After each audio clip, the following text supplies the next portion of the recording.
basic button to start with using the text tool.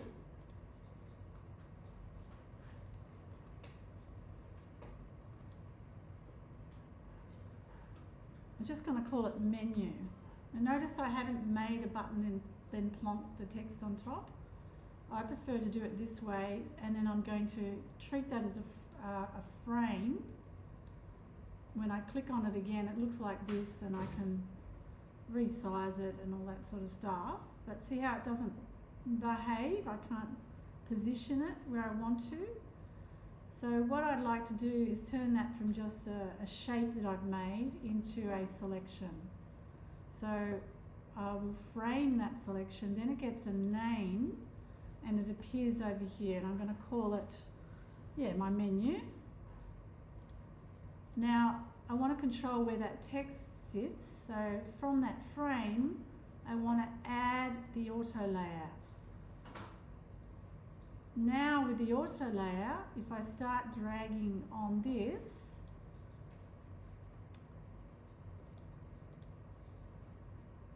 click on the name menu, so that's the name of the frame, and then you should see this alignment. Because I've added the auto layout, this alignment panel should come up.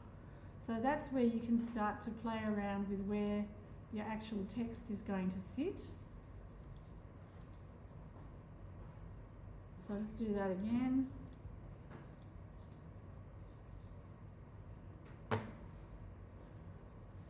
So first step, frame your selection, then add your auto layout, and then go across and control where you want the text to sit. Put a back, see how now because it's got the auto layout, it's staying in the center because I told it to. Then add a fill.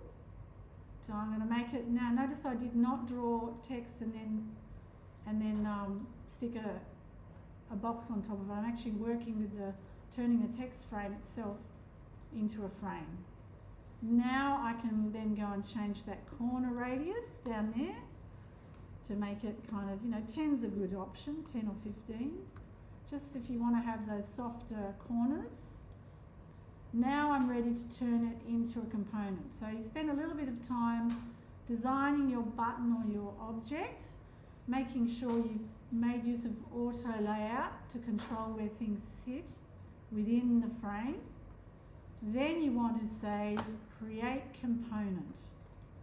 Then when you hit the assets tab and say let me have a look at the components I created in this file, there is this component sitting there. Okay, but before we drag it onto the page, we want to add the variant state. So that's when you come across to this little symbol here, add variant. You should also be able to, I think, see it in here.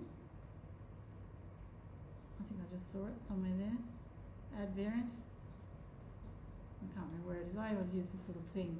So this little widget here, it says add variant. Add your variant, and then treat the top one as your original state. When you're adding actions, it'll call that the default state, and this the variant state. Whoops. And you can have more than one variant, but let's wait for the counter to do that.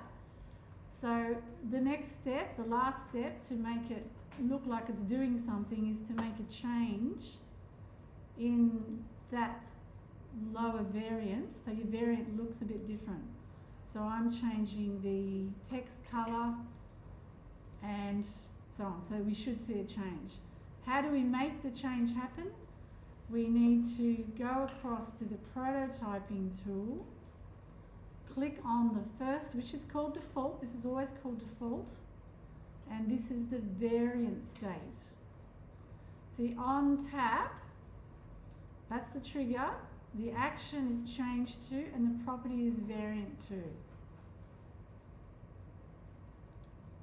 So now, the last thing you want to do is go back across to your asset. The asset should not show that second state. It should just look like how it's meant to look on the page. And then you'll only see the variant when you play it to test it. And I'll just remind you here to start, you can see it's changing state. So if it's not, see how mine's not changing back? That's because I forgot to do something in the wiring. So back here, I forgot to do this. I forgot to say, okay, when you're clicking on it, change back. On tap, change to default.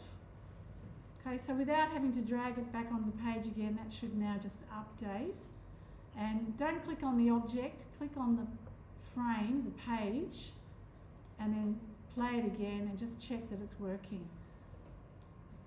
Yep, so now it's changing state. Every time I click on it, I get a change of state. All right? So that's a basic. Now this is more something you would use for checkboxes than for menu items actually. Because the menu items, you're going to tend to want to make them go directly to another page. So let me make another page. So if I'm going, I'll go back to design, add another page here. Just move these down a bit.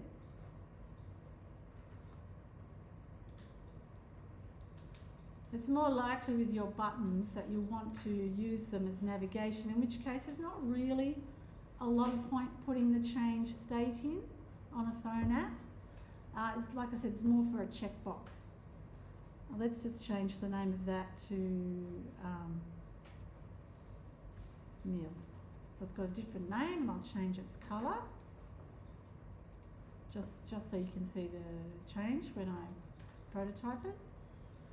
So if you're just wanting to use it for navigation, you'd be in prototype mode, and then you just can do a simple page link, or you can link to items. So if you're naming the items, navigate to meals, that's a whole frame, but if you've named other things like a picture or something, given it a name, you can go directly to that picture. So the naming's really important. If you want to be able to navigate directly to an object on a page, you must name it. Otherwise you don't know what to, and that should turn up in a list here. Okay, so and again, you've got animation, how do you want it to work? You can control all that. I'm just doing an instant. And so on. So let's just, that's just the basic thing. And I could change that to be a home button if I wanted to. And that'll take me back again. So you can, basically we did this last week where we're just doing basic navigation, but you'll see with the prototyping that when I start to use it for navigation, there's not really a lot of, there's not really a lot that you can do. The change of state, it doesn't really show up, because it's too fast, the navigation. So use that variant mostly for your checkboxes. Your star rating system is going to work, but it's the same thing. It's making a variant. Just make sure you can do a basic variant before we move on to doing a drop down. Yeah, because you've got to be able to do one of these before we move on to the others. Stop that there.